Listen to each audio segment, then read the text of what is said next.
Brussels has signalled its willingness to compromise on its hardline demands to keep Britain tied to European Union rules.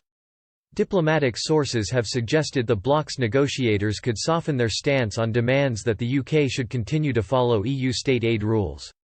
They hope the concession will break the deadlock in the post-Brexit trade talks after the two sides missed a summer deadline to broker a deal.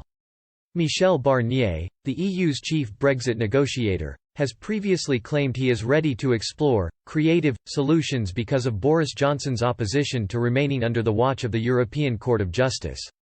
The Frenchman will resume negotiations with his UK counterpart, David Frost, on August 17 after a short summer hiatus.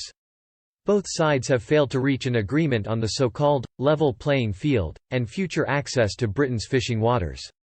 European sources claim the state aid issue, the most difficult remaining element of the trade deal, has been made harder because the government has not yet released its own plans for after the end of the transition period in December. British negotiators hope to start a text-based negotiation in a few weeks, but EU officials are sceptical of such an advancement in the talks due to the lack of progress in recent weeks.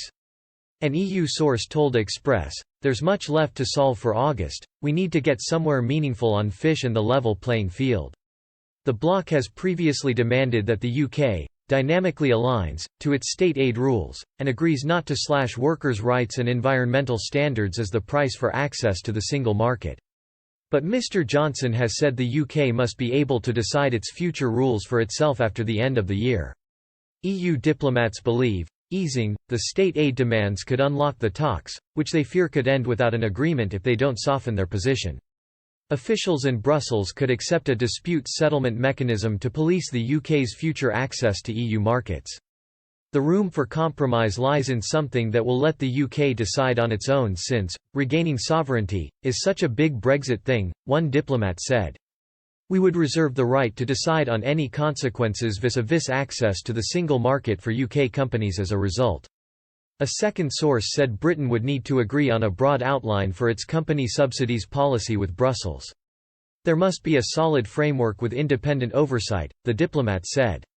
If they agree to settle on broad rules for granting state aid and to have this independent institution, then we have a deal. Mr Barnier believes negotiations will have to be wrapped up by October 31. The UK and EU have agreed to two further rounds of talks in September and October.